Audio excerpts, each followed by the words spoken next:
Hi, everyone. I am Andra Annette, and welcome to this week's session of Healing from the Inside Out. And today I have a very special guest with me, Meghan Lyles. And she's a life coach, and she's been through quite a lot. And now it's her mission to really help women get through traumas and let go of those limiting beliefs and really live a life of purpose and one that they love. So please help me welcome Meghan Lyles. Hello. Hello, thank you. Thank you. That was a wonderful welcome. So tell us, I know that you've gone through a lot of hardships. So we have discussed in the past that you had a not so amicable marriage, an abusive marriage. I informed you also that I myself had went through one, but not nearly to the situation that you did. And I mean, what's it like coming back from that? Because I know how difficult it is to trust after that relationship and put yourself out there and be open with other people. Because when we're in abusive marriages, they tend to tear you apart little by little and make you feel that somehow you are the one that's responsible. If you were just better, I wouldn't be like this. So it's not so easy to come back, because I'm that nurse end of it too. So I saw it on both sides. Um, so what was that like for you? Can you tell me a little bit about that? Yeah, absolutely. That's a great question. It is incredibly difficult to come out of an abusive relationship and just function on a normal basis. You question every aspect of you, of your being, of everyone around you, because the person that you love and trust more than anything is the person who betrayed you the biggest. And you doubt yourself, the gaslighting and the crazy talk. They make you think you're the one that's crazy. And if it were just you, if you could just be better and do better, then everything could have worked out. It's all your fault. And when you can get out and recognize that's not the truth, it does take a hard look at yourself and being okay with saying, you know what, I did contribute here or there, or I could have responded and reacted better in this way or that way. But you know what? It wasn't just me. And I'm not actually crazy. And there is something more inside of me. How can I learn to truly tap into myself, my heart and soul, and let that shine? And how can I learn to trust others again? And it isn't easy, but you have to have the desire and take the leap. So, and I've seen many people do this, and I'm grateful to now be able to help people take that leap that seems so scary and feels so scary, and to be able to learn how to trust again, and first and foremost, trust yourself. Exactly.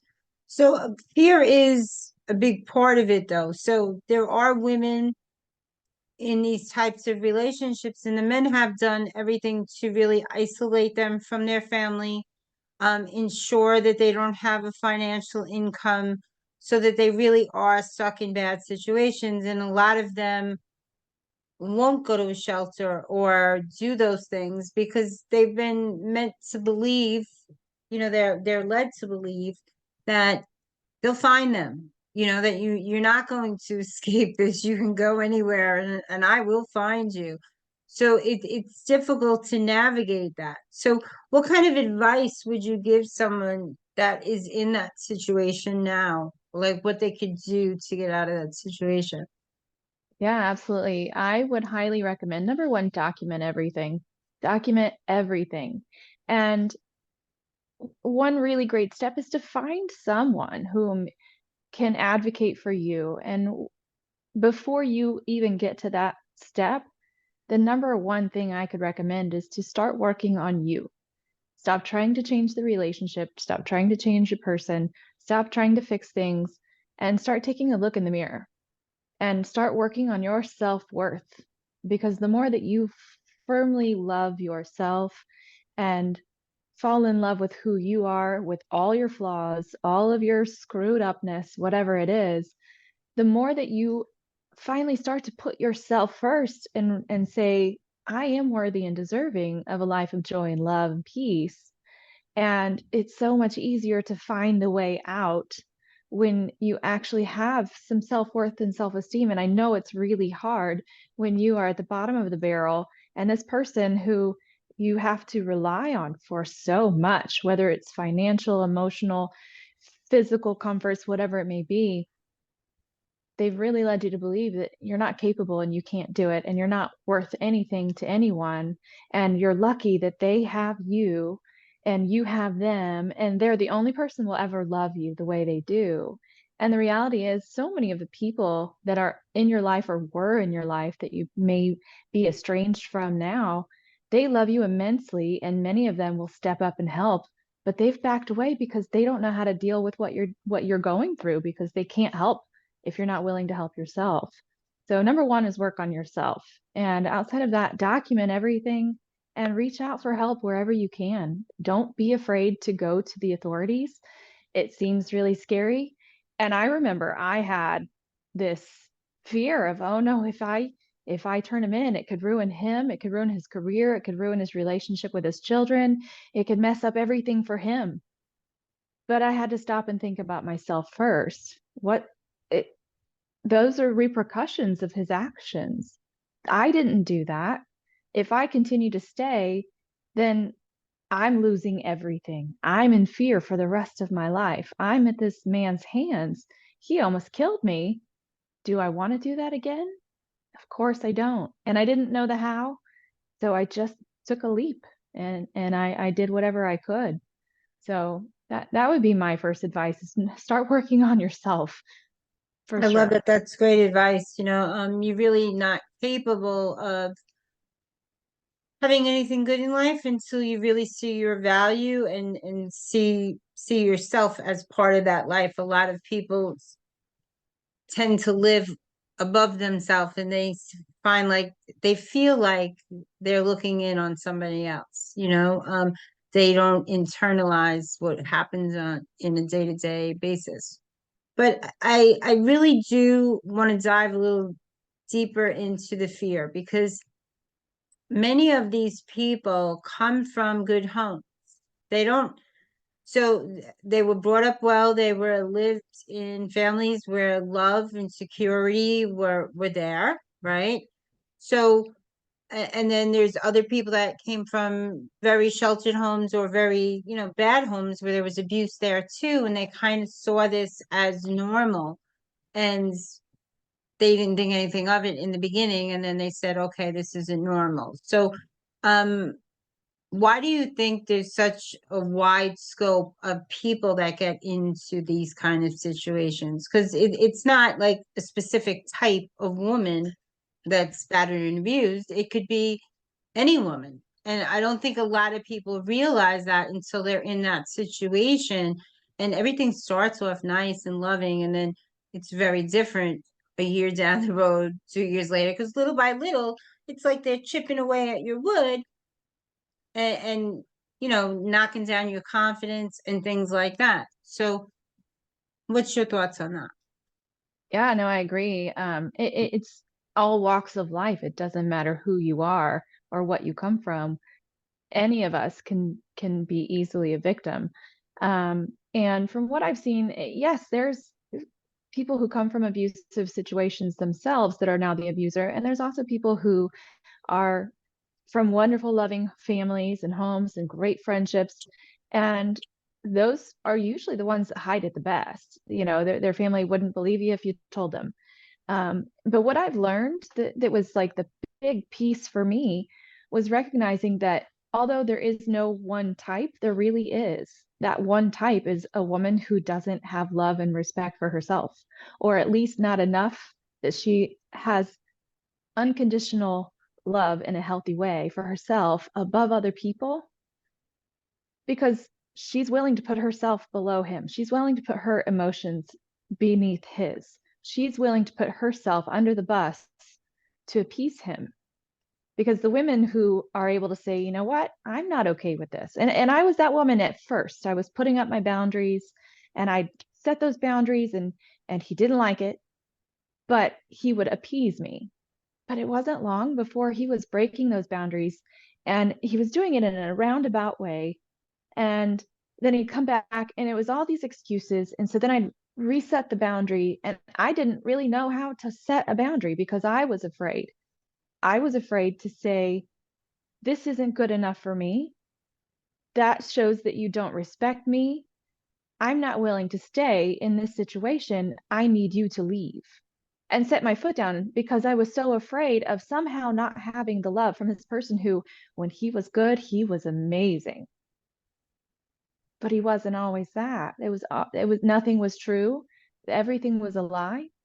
And so it really was just that one thing of having a lack of self-love, self-respect, self-worth, to where it's easy to be the pleaser and say yes and to give everything in order to appease this person who he seems so great. And if he would just not do this thing, man, it'd be perfect. We would be so happy.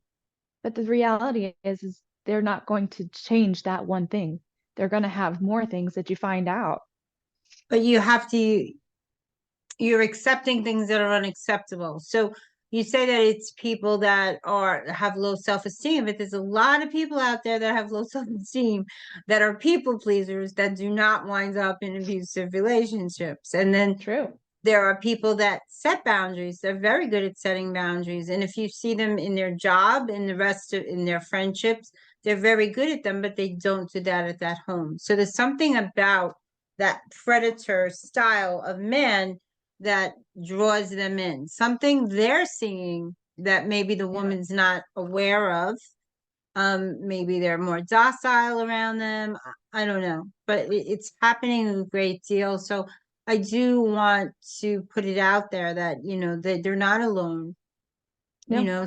so I was grateful to have you on as a guest and let people know, because sharing your story gives people strength that they might not have, because they do. So many people think it's just me. This can only happen to me, or why does this happen to me?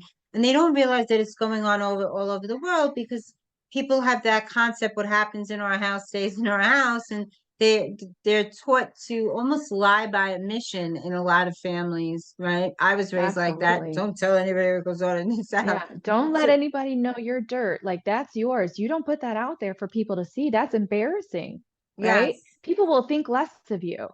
And, and just for clarification, I was one of those people. I thought I had self-esteem and self-worth. I thought I had self-love. But I realized later, once I had this heart mind coherence where it really hit me and I figured that part out, I was faking it till I was making it. I wanted to believe it.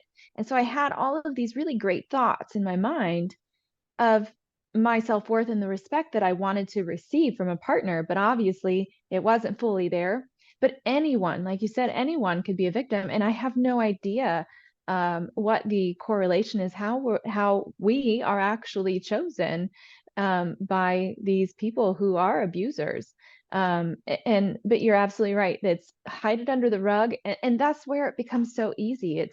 It's often respectable individuals who they have a good appearance in their community in whatever fashion, and they're very kind, loving people. And even if they have self-worth and self-esteem to a certain extent, these predators, they come after and they woo them and they love bomb them and they sweep in, and they are the knight in shining armor that's been missing for so long.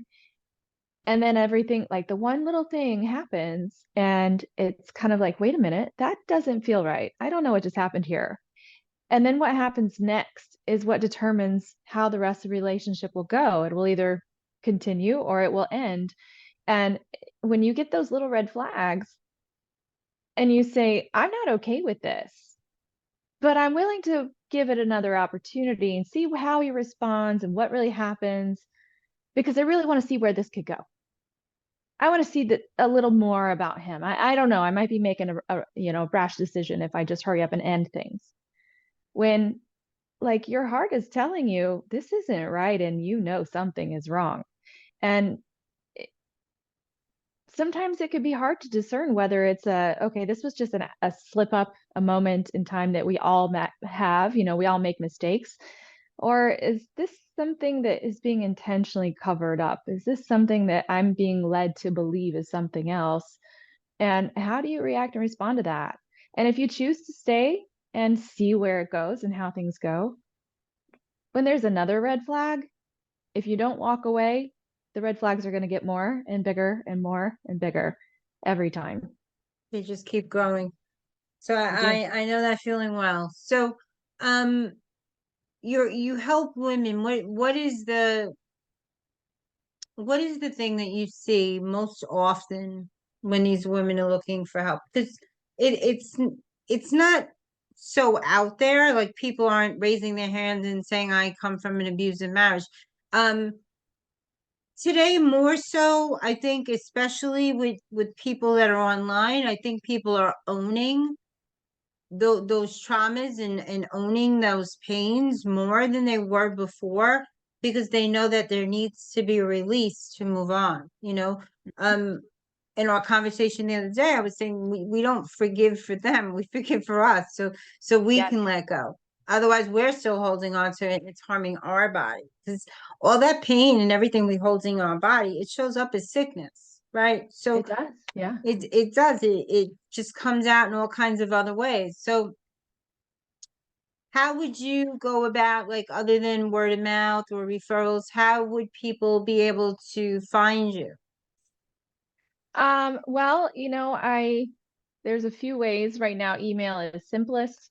I'm still working on getting some of my other um, social sites set up. I'm working on a blog. And so that way I can put out a little bit of content like this on the regular, at least once a week, to talk about some of these touchy subjects around abusive relationships and how we can heal from them. And so right now, email is the best way. My email is actually, it's from my late husband. It is Automansgirl, which is AutoMansgirl at yahoo.com. So that's the best way to get in touch with me right now, that or on the Be Connected platform. But that's certainly two of the ways that people could get in touch with me right now. But like I said, I'll soon have my blog up and a specific way to contact me through there. The site does have a holding space right now, and you can take a look at that. It is manifestyoursweetestlife.com. Oh, I like that. It's beautiful. I love that. Great name. So we met on Thank you. Be Connected. So I just got to do a little plug while we're here. I love it. So Be Connected is a great platform, and it's a way that you can really meet people that are looking to really grow their real authentic relationships, and people that that are in your world, people that want to inspire other people. So I've met some amazing people there, but the platform's really a 5-in-1, so you really don't need any other platforms. You don't really need a website. You really don't need Zoom. You really don't need Calendly. Everything is all connected there. It's got a live streaming service and videos already right away. And so it's a great place to be. And they are launching a lot more. We're putting courses in there, a bunch of stuff. So I'm one of their coaches. So Yes, yeah. yes. We're both coaches there. And it's an amazing platform. It really is. There's every business solution that you could need, and it just keeps growing and getting better. Yes. So I have a lot of visions for Tonya. So Tonya Hoffman she's actually the CEO and the woman who started this, and she had such a vision to even get this up and running and off the ground, and to see how it's grown in the past year is just amazing. So yes, Yeah. I'm very excited to see what happens. So if you could give the audience one takeaway, what would you share with them? If you could tell them one thing that you think would help them the most. I would say if you are, so I've realized there's a lot of people who aren't really even sure they're in an abusive relationship until it's very apparent. And because that abuse can be the gaslighting and the crazy making and, just some emotional manipulation. And it's sometimes hard to recognize. And, I would say if you're not sure, but you're thinking maybe, then you probably are. And if you are, start with yourself first and foremost. One of the simplest things that I started doing that I absolutely love is to put little post-it notes all around, whether it's in your car, at your computer, in your bathroom, on the mirror, whatever it may be. And just write on it very simply, what is the most loving thing I can do for myself right this moment? And then feel into the answer. It could be as simple as take a drink of water and then actually take the drink of water, because what you're doing is you're creating an awareness that you're being loving towards yourself. Because each moment that we spend in that abusive relationship, we lose a little piece of ourself every Mm. day. And every time another moment of abuse happens, and whether it's big or small, we lose a little piece of ourself. And before you know it, you don't recognize who you are anymore. You hate who you are. You feel a lack of worth and a lack of purpose, and you just aren't happy. And you're just simply living for another person. So when you can start to bring back a little bit of that spark, that'll help you to gain the courage to say, okay, I'm done. I'm worth more than this. I'm worthy of being loved wholly and completely. And that starts with loving yourself wholly and completely.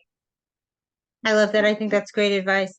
I went through a period where I would do those little sticky notes, but I would do it in eyeliner sometimes on the just on the bathroom mirror in the morning because I wanted the Yeah, first thing that I saw to be a positive affirmation to start my day. It does work. It really does. You it can does. really retrain your brain to do anything. You can. Absolutely. Especially when you recognize, like when you really think about it, because you take a drink of water how many times a day, but how many times do you think about how well you're nurturing yourself in the moment? So it's helping create the awareness that you're being loving. So it actually fosters it into a better, faster growth of self-love.